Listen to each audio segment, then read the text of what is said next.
So balance is a key attribute for overall general health and well-being, as well as functional strength and movement. Unfortunately, it's pretty poorly understood in most fitness circles. We tend to think of balance being a very unique circus type of exercise, whether it's we're staying on one leg and doing some type of crazy trick, or that we're staying on very unstable surfaces. And none of those are really good preparatory or progressions of what we need for balance training. Remember, balance training is also one of the best ways of anti-aging because, again, as we age, gait decreases over time, and so does our balance and stability.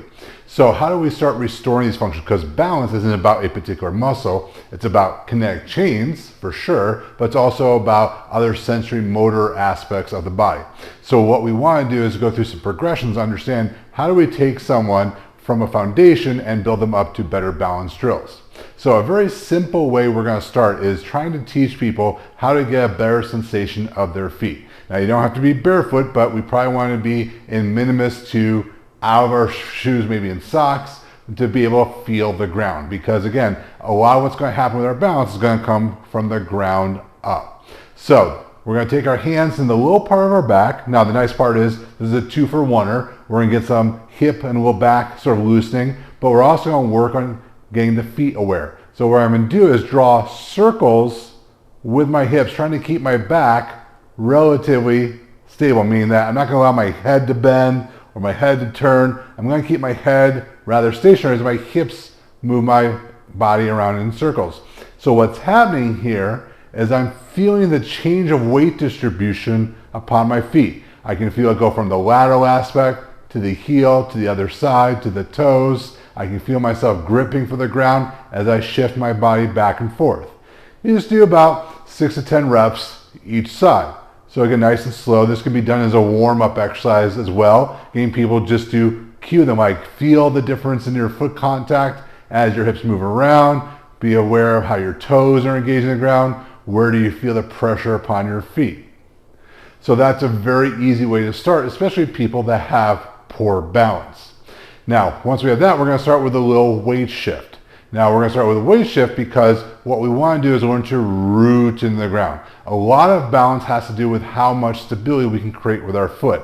And that stability is really in rooting. Basically, rooting is thinking about like a tree rooting not only into the ground, but deep, deep, deep in the ground. I feel like I'm penetrating deep in the ground, and so my weight could just stay here, and I could literally just lift one leg off the ground if I'm rooted correctly. And this is coming someone who has neuropathy, meaning I have nerve damage loss in my right leg, and I can do it if I root. So we're just going to go gently back and forth. And again, you can do this for time, maybe a minute up to 2 minutes. And then what we're going to do, once people have a little sensation, you see how my body is upright, I'm sinking into my feet. I want to feel the pressure in the middle of my foot, a little bit to the ball of foot, so I'm grabbing with my toes. If you're far too back on the heels, your toes will lift up.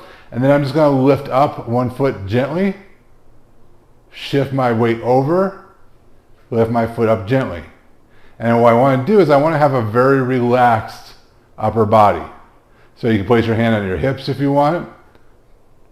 I want to not have tension in my upper traps, my neck. I shouldn't see tension in my chest. If this is going well, I can progress it where I'm going to root as I bring one leg up. I bring the leg down. I shift my weight over and bring the weight up. So you see how I'm not locked out in this leg. I'm rooting in the ground. I'm soft, but I'm pressing down really hard. Down and lift. The other thing that's going to help me is if I can learn to breathe. So if I'm relaxed here, which I should be, I'm going to inhale up, exhale down, inhale up, exhale down. A lot of people will tighten up the minute one foot leaves the ground. So again, even when I'm just doing the lateral shifting, just taking the foot off for a moment, I want to do very relaxed in and out nasal breathing. That big diaphragmatic breath back and forth. Again, I can place my hands on my hips. In, out,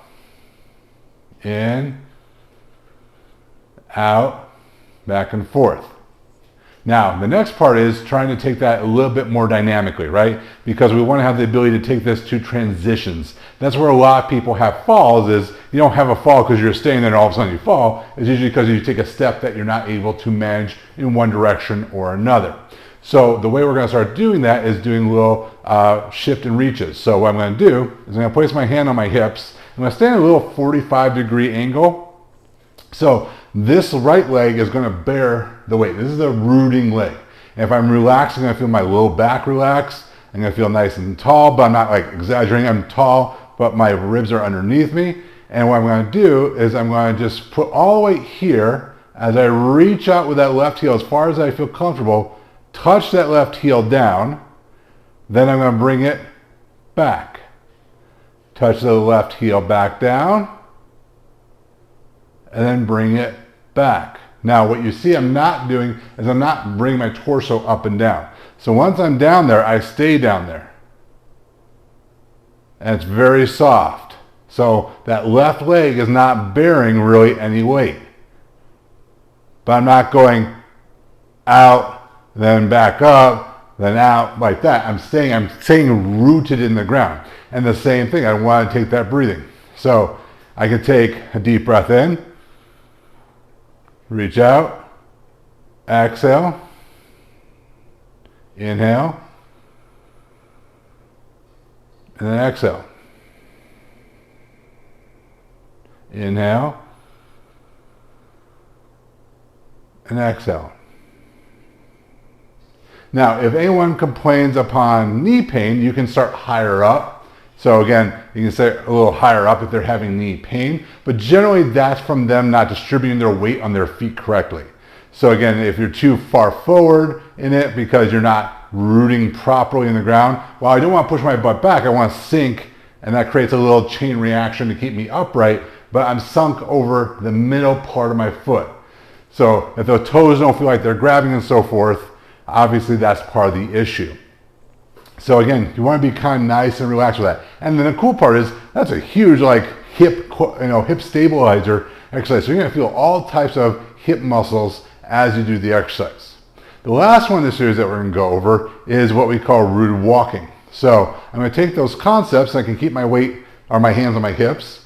So now what's going to happen is I'm going to have a shifting component. So that's really important, learning how to accelerate and decelerate. So I'm going to root, I'm going to reach out that foot, I'm going to now shift my weight forward as I give a little rotation to that pelvis. Okay, so now most of the weight's on this leg. I'm going to shift back, and then I'm going to turn that foot out. So this is bearing the weight, this is weightless. And as I shift my weight forward, I'm going to wait till this becomes weightless. I don't want to push off this foot, so I can come up like so. It's hard to talk and do it at the same time sometimes. So again, I'm going to sink, reach, start to shift. My pelvis comes a little forward. You can turn the back foot a little bit if it helps you. Then I'm going to take the weight off this foot, turn it, shift, bring my weight in. So what I'm trying to achieve is one foot is really bearing all the weight and the other foot is what we call empty or weightless, right? So when I was making that first transition here, weighted, weightless, weighted, much less weight. It's not completely weightless, but much less. Weighted, weightless. Then it's going to get weighted, and then this doesn't come forward until I can go weightless. So I'm dragging it on purpose for you guys to see. There's no tension in that back leg. That's really difficult to do, but that's a great way to build a lot of dynamic balance. And the cool part is research has shown that this activates actually more of the lower leg muscles than actually walking at a faster speed. So sometimes people look at this and go, oh, it's moving too slowly, that doesn't look like it's hard enough. But if you're doing it with the right intent, it's incredibly difficult. We're training the glutes in all three planes of motion. We're getting foot stability, we're getting ankle mobility, we're getting a lot of good knee health concepts. And when we can apply the breath to it, we're putting it all together. So if I added the breath, which would be the last component, so initially with people, I tell them just to breathe relaxed, right? Because otherwise they get fixated on too many different moving parts. So I would take a deep breath in, stop. Now as I shift forward, I'm going to exhale. I'm going to inhale as I shift back. And then exhale as I come forward. Inhale. Exhale. Inhale. Exhale. So the length of step can be very short too. So if you have people that struggle with this, it can be a very short step, getting them just to understand the concepts. I don't need to drive very far. I just want to be more balanced over the top. So the idea is I don't want to be ever unbalanced when I'm doing this. I don't want to feel like if you came over and pushed me, it'd be really easy to fall over because all my weight's going forward. I want to feel in a great balance. So when I take that step out, and I start to shift forward, yes, more weight is on that front leg, but I still have weight back here. I feel very balanced. So if someone came over and just hit me over here or pushed me over here or tried to move me in any direction, I feel very rooted in the ground. I feel very balanced and secure. So these are some drills that you can start implementing. You can maybe pick one at a time, start at the beginning, let people get good at this. Like I said, you can use this in part of your warm-up just to get people more active. And then over time, you can build layers and layers. You can eventually use the walking drill as part of your warm-up as well. It's a great mobility exercise too. You get stability. So again, a great way to bring balance training in a more thoughtful way to your clients that will go improve strength, stability, and mobility all at once.